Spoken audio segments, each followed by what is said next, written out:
मगर आज ये लड़ाई SC/ST एक्ट को इम्प्लीमेंटेशन की भी है, क्योंकि SC/ST एक्ट एक स्पेशल एक्ट हमें दिया गया है, हमारे अधिकारों की सुरक्षा का अधिकार दिया गया है, मगर उसका इम्प्लीमेंटेशन ना थानों में हो रहा है ना अदालतों में हो रहा है। इसकी लड़ाई जारी है और हम लोग इसके लिए लड़ रहे हैं। तो जो डॉक्टर सविता राय जो अपराधी है वो आज सलाखों के पीछे होनी चाहिए थी, आज उसे अपने पद से बर्खास्त होना चाहिए था, सस्पेंड होना चाहिए था, मगर वो आज कुर्सी में बैठी हुई है। और हमारे ऊपर इतने सालों से जुल्म हो रहा है, इकट्ठे होकर और अपने सभी लेक्चरर्स का, कॉन्ट्रैक्ट वालों का जीवन बचाइए। डॉक्टर रितु का कैरियर शुरू होने से पहले ही खत्म कर दिया गया। तेरी किस्ती के तरफदार बहुत हैं, कुछ इस पार है, बहुत उस पार हैं। जिस शहर में खोली है तूने दुकान, वहां तो पत्थर के खरीदार बहुत हैं। मेरे साथियों, मैं आपको बताना चाहता हूं, ये लड़ाई कोई प्रोफेसर रितु की लड़ाई नहीं है, यह अपने आजादी की, सम्मान की लड़ाई है। आपने खून के आखिरी कतरे तक मैं आपको एक बात कहना चाहता हूँ, अरे धोखे की मोहब्बत से अदावत बेहतर है, शौहार की गुलामी से बगावत बेहतर है। मेरे साथियों, हर कीमत पे प्रोफेसर जो दौलत राम की प्रोफेसर है, प्रिंसिपल है, उनको गिरफ्तार होना न्याय हित में है। और जो लोगों को बरगला कर फिर से मनुवाद की सरकार बनाना चाहते हैं, मनुस्मृति का संविधान लाना चाहते हैं, उनको एक चुनौती मिलेगी, सड़कों से चुनौती मिलेगी। और वो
इंतजार मत करिए कि ये भी डॉक्टर जो पायलट कर्मी है या रोहित वेमुला है, उनके बनने का आप इंतजार करेंगे, जिनको संस्थागत हत्या का शिकार बनाया गया।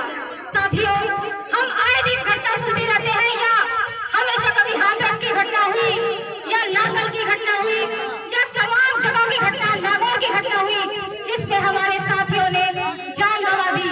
क्या आप भी यही चाहते हैं कि हमारी जो वर्तमान शादी है इसको भी आप तस्वीरों का हिस्सा बना दें? साथियों, नहीं, हमें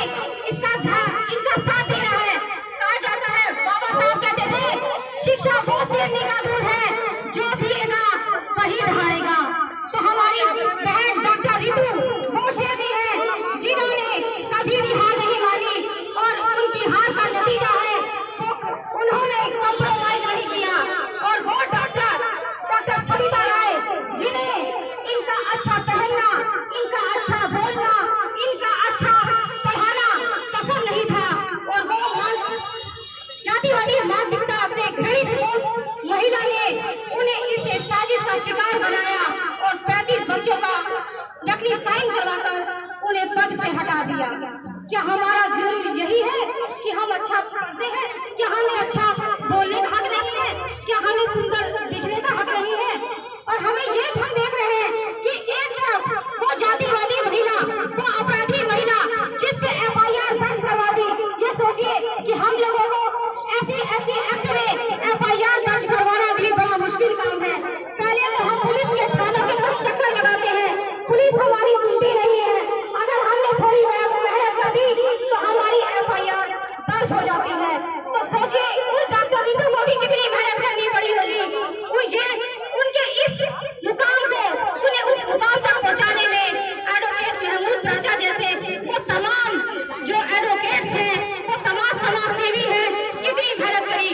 और इसके बाद वो उनकी FIR दर्ज हुई, SC एक्ट में FIR दर्ज हुई, जिसमें उनके सारे सबूत जो जितना भी उन्हें नेग्लिजेंस काम किया था वो सबूतों के साथ चार्जशीट में आ गया। परंतु फिर क्या हुआ? फिर भी जबकि SC कानून कहता है कि जब FIR होगी तो तुरंत ही जो एक्यूज है उसको गिरफ्तार कर लिया जाएगा।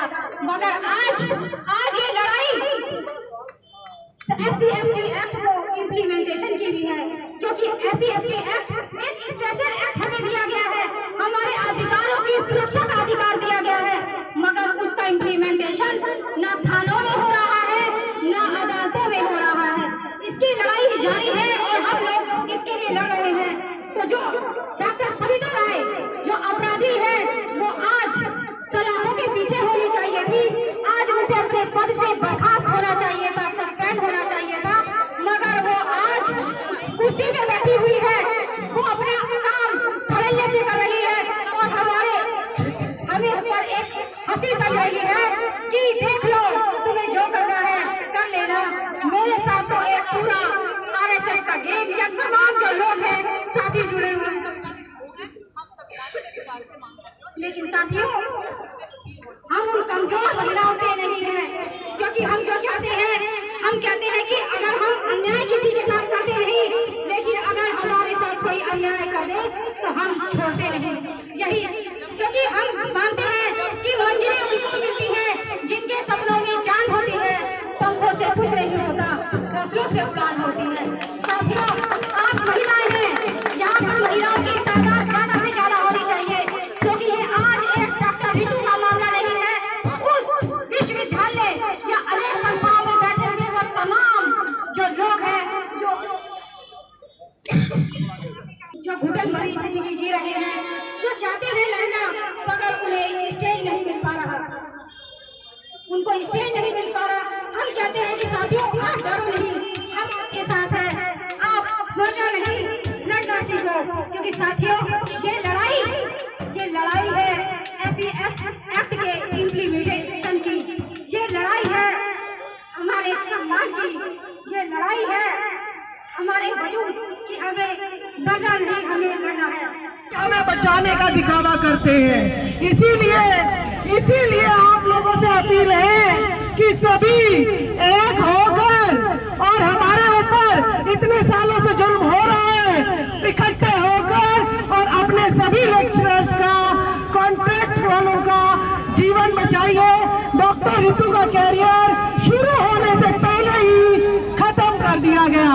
सभी से अपील है डॉक्टर रितु के समर्थन में आप लोग जरूर आइए। दलित प्रोफेसर को हटाने के लिए षड्यंत्र किया और उस षड्यंत्र का पर्दाफाश कोर्ट के माध्यम से हो गया है। प्रिंसिपल के खिलाफ SC/ST एक्ट के तहत FIR हो गई है और FIR के साथ साथ वहां पर चार्जशीट भी जमा हो गई है। उनको दोषी करार देते हुए पुलिस ने चार्जशीट दाखिल कोर्ट के अंदर कर दी है। आज का विषय यह है कि झूठी कंप्लेंट के आधार पर डॉक्टर रितु को उनके पद से हटाया गया है और जुर्म और आरोप सिद्ध हो जाने के बाद भी यहां का प्रशासन डॉक्टर सविता रॉय जो प्रिंसिपल है उसको उसी पद पर बैठाए हुए हैं जहां पर रहकर वो इस जांच को पूरी तरीके से प्रभावित कर सकती है। तो आज जितने भी अम्बेडकरवादी संगठनों के प्रतिनिधि हैं, अम्बेडकरवादी साथी हैं, SC ST OBC के चाहने वाले लोग हैं और जो डॉक्टर रीतू को न्याय दिलाने के लिए आज यहाँ पर इकट्ठा हुए हैं, आज आप सबको ये जानकारी होनी चाहिए कि आज के प्रोटेस्ट का आखिरी उद्देश्य क्या है। जनाब सुप्रीम कोर्ट के एडवोकेट महमूद प्राचा जी के अथक प्रयास से ये कामयाबी SC ST एक्ट के अंदर FIR कराने से मिली है, वो भी हमारे बीच में थोड़ी देर में पहुंचेंगे। और आज हम लोग इसीलिए यहाँ पर इकट्ठा हुए हैं कि जब FIR हो गई और FIR के बाद में जब चार्जशीट भी कोर्ट के अंदर दाखिल हो गई है तो प्रशासन चार्जशीटेड इस प्रिंसिपल को यहां से कुर्सी से नहीं हटा रहा है, उसको तुरंत कुर्सी से हटाया जाए, सस्पेंड किया जाए, ताकि आने वाले समय में जो जांच का दायरा है उसको वो कुर्सी पर बैठ करके प्रभावित न कर सके। और ये केस पूरे देश के युवाओं के लिए एक मॉडल बनेगा, पूरे देश के लिए ये एक मील का पत्थर साबित होगा, क्योंकि ज्यादातर केस में जब बच्चे प्रताड़ित किए जाते हैं, जैसे रोहित वेमुला जी के साथ हुआ और पायल तड़वी के साथ हुआ, इसी तरीके से आने वाले कल में आपको भी कहीं साथ जो मैनेजर ना आए। इसलिए अगर साथ देना है इस समाज को तो जीते जी लड़ने वाले लड़ाकू विमानों की तरह जो साथी आज मैदान में हैं उनका साथ दें, ताकि उनको न्याय मिल सके। और आने वाले समय में जो इस तरीके के जघन्य प्रयास षड्यंत्र होकर के हमारे युवाओं को प्रताड़ित किया जाता है, नौकरी से निकाला जाता है, इन चीजों पर बैन लगे। आज इसी के लिए हम सब लोग यहाँ पर इकट्ठा हटेंगे जब तक हम अपने सभी SC ST भाई सभी एकजुट हो जाएंगे। इस केस को हम सफल करके रहेंगे और सविता के केस में न्याय मिला कर देंगे। मेरी सभी महिलाओं से अब अपील है जो अभी आज तक घर से नहीं निकली, उनको भी अब घर से निकलना पड़ेगा। अगर वो नहीं निकली तो समझिए कि हमारे समाज का फ्यूचर जो है बहुत खतरे में है, खतरे में है। इसलिए मेरी सभी बहनों से गुजारिश है, अपने घर से आज ही प्रण कर ले कि हमें घर से बाहर निकलना है। अगर निकलेंगे नहीं तो हमको डॉक्टर रीतू सिंह के फेवर में न्याय नहीं मिल सकता। हम सबको फूलन देवी बनना है फूलन देवी बनकर जो अत्याचार हो रहे हैं उस अत्याचार के खिलाफ हम अपनी आवाज उठाएंगे और डॉक्टर रीतू को न्याय मिलाकर रहेंगे। जय भीम, जय भीम, जय भीम। तो दिल्ली की सरकार काम कर रही है, ना दिल्ली के विश्वविद्यालय में हमारा कोई बात मानी जा रही है। डॉक्टर रीतू इसका उदाहरण है। इससे पहले भी मुझे याद है कि एक प्रोफेसर को थप्पड़ मारा गया था दिल्ली यूनिवर्सिटी के अंदर, तब भी एक बड़ा आंदोलन करने की आवश्यकता थी, लेकिन दुर्भाग्यपूर्ण ऐसा नहीं हो पाया। अब हमको सबक लेना होगा और डॉक्टर रीतू के इस प्रश्न को दिल्ली का ही नहीं, यहाँ पर कोई भी जो शुल्कास्तों का प्रोफेसर है या कोई डॉक्टर है जो कार्यरत है, उनको भी देश के अंदर न्याय नहीं मिल रहा है। वर्तमान सरकार शुल्कास्तों पर अत्याचार करते हुए वैसे ही नजर नहीं आ रही है जैसे पानी के अंदर पानी पीती हुई मछली नजर नहीं आती। इस जुल्म को, इस शिकन को, इस अन्याय को, इस अत्याचार को, शोषण को रोकने के लिए केवल एकमात्र उद्देश्य है कि आप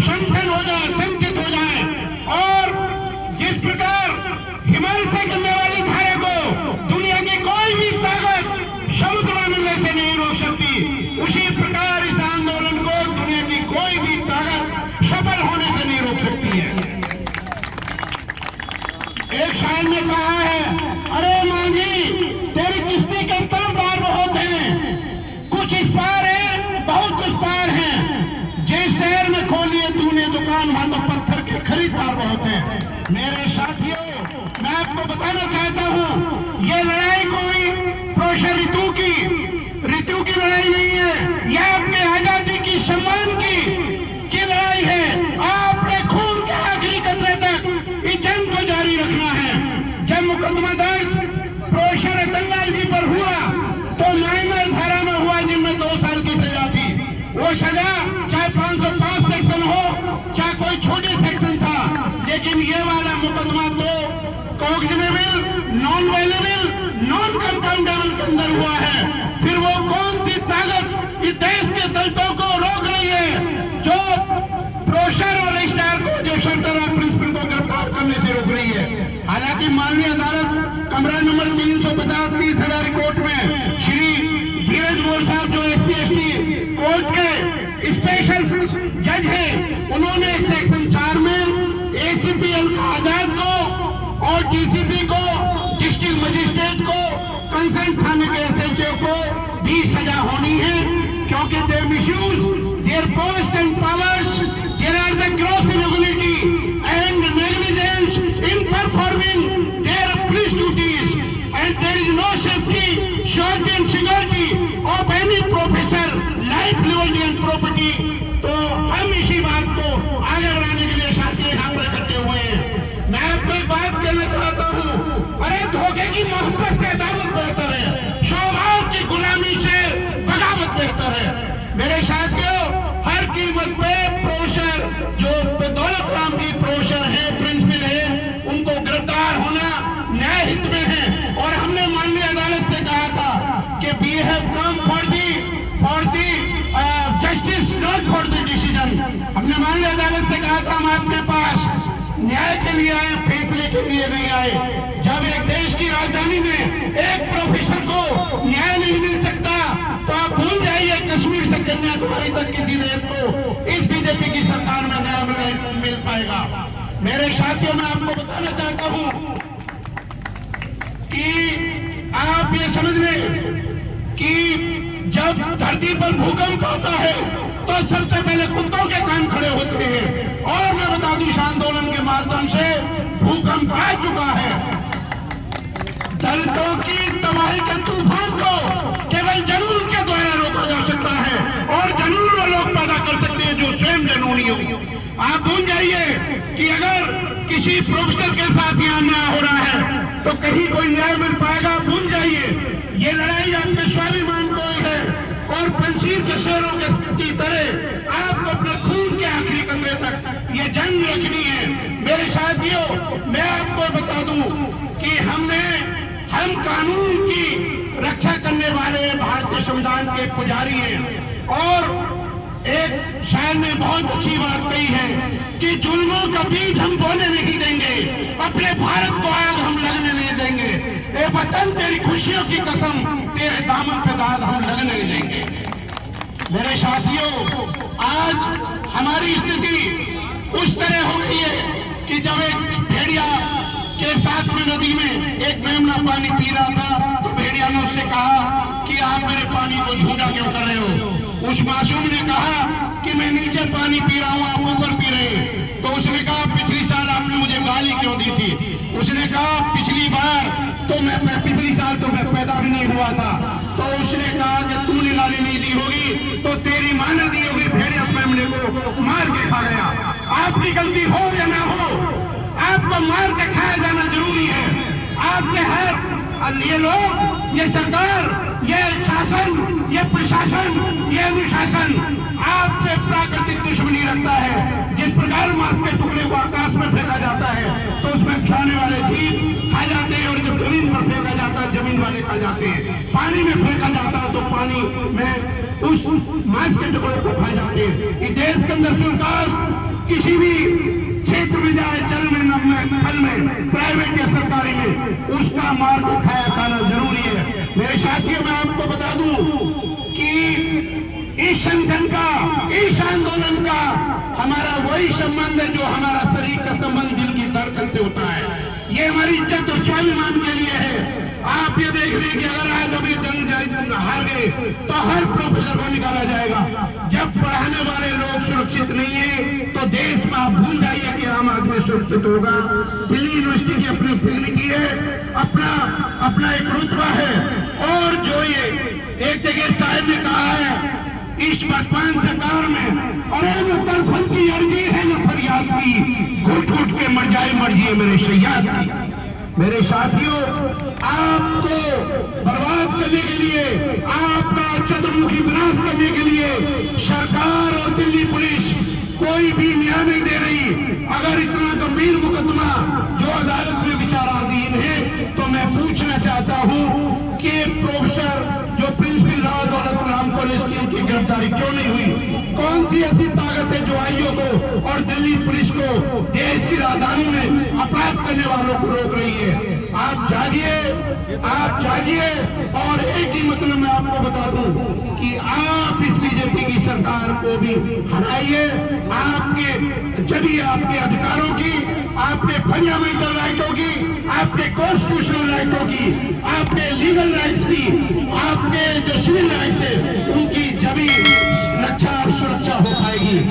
और मेरे साथियों, मैं बताना चाहता हूं कि हम बहुत जल्दी पूरे देश के लोगों को यहाँ बुलाएंगे और जब तक प्रिंसिपल गिरफ्तार नहीं हो जाती और प्रोफेसर रितु को उनकी वापसी ड्यूटी ज्वाइन नहीं हो जाती, हम पूरे देश में आंदोलन करेंगे।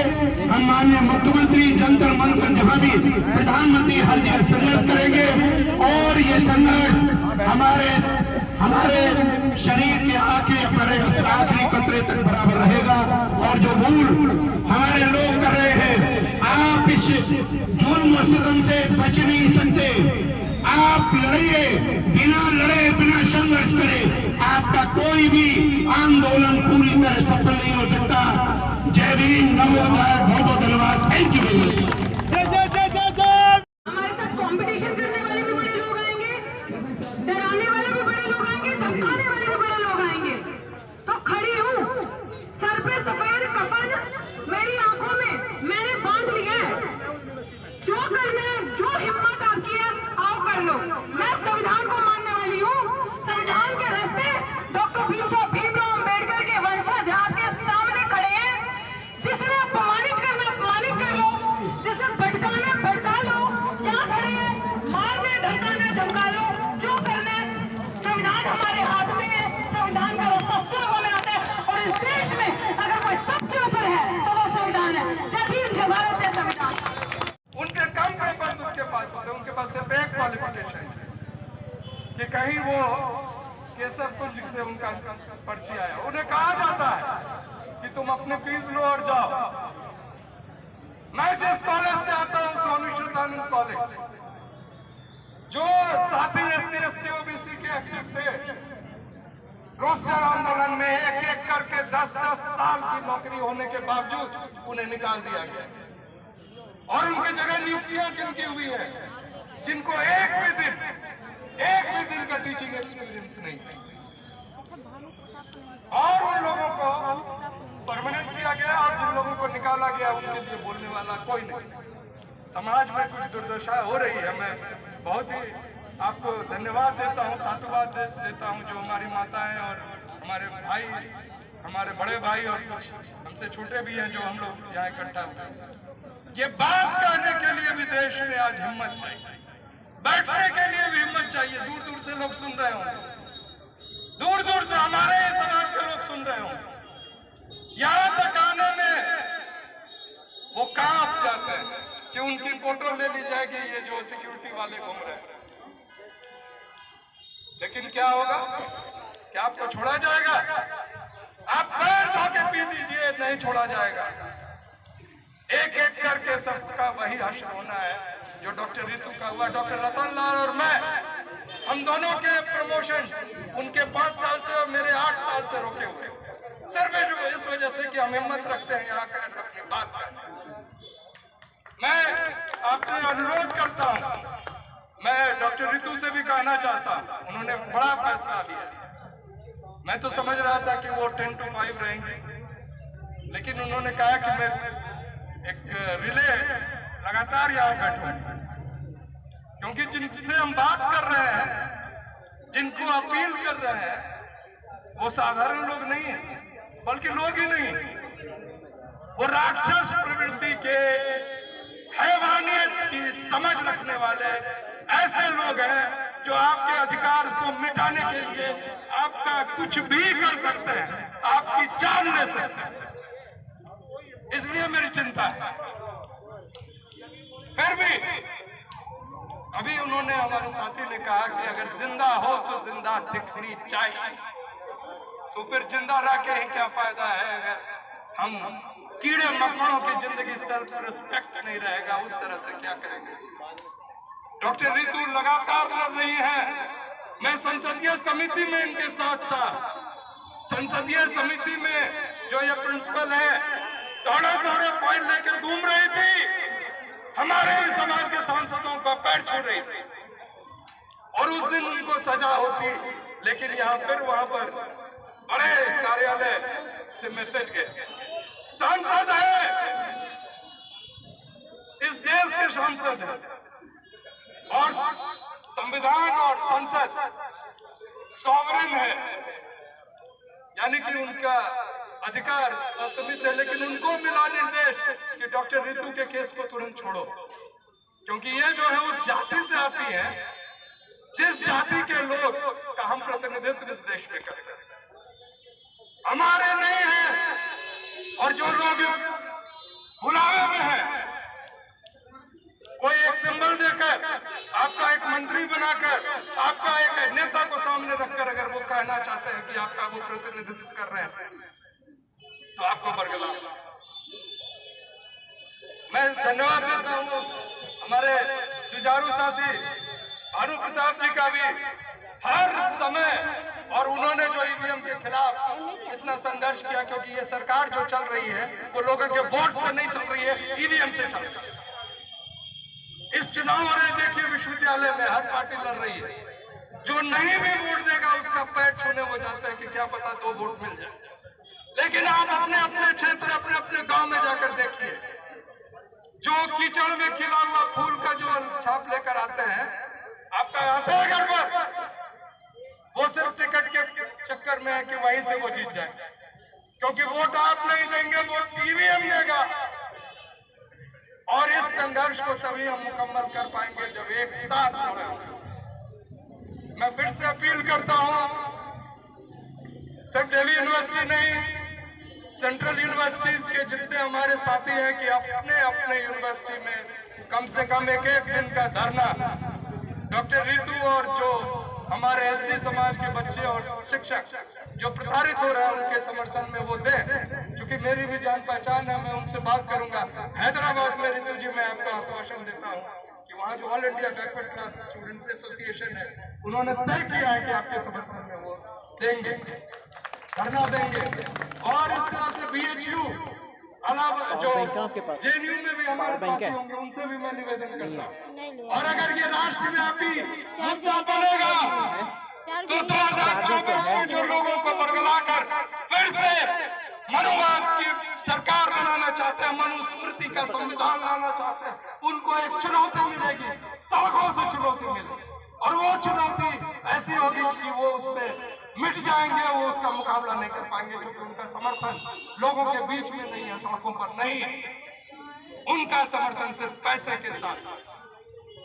और अगर हमारे साथ इकट्ठे रहे तो हम जीतेंगे, और हम जब तक जीतेंगे नहीं तब तक लड़ते रहेंगे, ये प्रण हमारा है। मैं एक सूचना दे देना चाहता हूँ कि all India federation for social justice बनाई गई है MK स्टालिन के इनिशिएटिव, जो चीफ मिनिस्टर हैं तमिलनाडु के, और P. विल्सन साहब उसके एक कन्वीनर सांसद है वो, और हम लोग उनके साथ जुड़े हुए हैं। और उन्होंने रितु जी के केस को लेकर, और सिर्फ रितु जी के केस को नहीं, रोहित वेमुला से लेकर आज तक जिस तरह से संस्थानिक हत्याएं हो रही, इंस्टीट्यूशनल मर्डर्स, वो सुसाइड नहीं होती है, उन पर एक रिपोर्ट बनाने के लिए राष्ट्रपति महोदया को देने के लिए वो तैयार है। और मैं उनसे आज आग्रह करूंगा अगर दिल्ली में होंगे तो इस धरना पर भी आए। और वो ही नहीं, अन्य जो सांसद हैं जो सामाजिक न्याय के लिए खड़े होते हैं वो भी आए। इसी निवेदन के साथ मैं पुनः महात्मा फूले, साहू जी महाराज, पेरियार, कर्पूरी ठाकुर बीपी मंडल, डॉक्टर भीमराव अंबेडकर जो हमारे सबसे बड़े शक्ति है, सबको याद करते हुए, नमन करते हुए जय संविधान के साथ अपनी बात समाप्त करता हूँ अमृतु जी के साथ। बहुजन समाज में जन्मे सभी 150 से ज़्यादा महामानवों को नमन करते हुए यहाँ पर बैठे हमारे सुप्रीम कोर्ट के एडवोकेट महमूद बराचा जी, भानु प्रताप सिंह जी और एडवोकेट लॉबी हमारी और सोशल एक्टिविस्ट, बड़े बुजुर्ग भाई बहन, एक परिवार बना हुआ है यहाँ पे। सभी को क्रांतिकारी जय भीम नमो बुद्धाय। देखिए, आज की जो दिशा जो चल रही है वो ये है कि कटना तो सबको है, पर नंबर किसका पहले आना, आज मेरा है कल तेरा है, तो वो दिशा है अब। और जो ये एसी में जो बैठे हैं लोग घरों में, जो एसी में जो बैठे हैं घरों में लोग, तो सबसे पहला तो नंबर इन्हीं का है, क्योंकि ये जागने को तैयार नहीं है और समाज जगा रहा है। जितने भी सोशल एक्टिविस्ट है वो जगा रहे हैं, लेकिन ये लोग जागने को तैयार नहीं है। अगर मानिए आपकी, मैं भी चाहता हूं, सभी यहाँ पे चाहते कि मेरा बच्चा पढ़े और मेरा बच्चा IAS PCS प्रोफेसर, जज, कलेक्टर या टीचर या प्रोफेसर बने। अरे भाई, तुम्हारे बच्चे तो तब बनेंगे ना जब हमारे प्रोफेसर और टीचर बचेंगे, जो इनके साथ हो रहा है, जो आज डॉक्टर रिंकू के साथ हो रहा है, अभी पीछे डॉक्टर प्रोफेसर रतन लाल जी के साथ हुआ, लक्ष्मण सिंह यादव जी को भी टारगेट बनाया जा रहा है। भाई क्या, किस तरीके से ये समाज कहाँ जा रहा है? तो जब समाज में टुकड़े टुकड़े गैंग करके इनको काटा जाएगा और ये एक जगह बैठने को तैयार नहीं है, एक जगह आने को तैयार नहीं है, तो इनकी दुर्दशा, इन्हीं की नाकामी। वो कहते हैं कि कुल्हाड़ी में अगर लकड़ी का बैठा ना होता तो कुल्हाड़ी की ताकत नहीं थी कि पेड़ को काट दे। तो हमारे लोग अपने ही लोगों की टांग काटने पे अपने ही लोगों की टांग खींचते हैं। तो इस चीज से बच करके समाज को एक करके सामना करना है।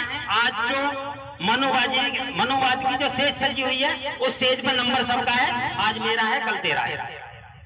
इस चीज को ध्यान में रखते हुए मैं सभी से, जो लोग घरों में बैठे हैं, यहाँ ये देख लीजिए, बहुजन समाज का ध्यान किधर है?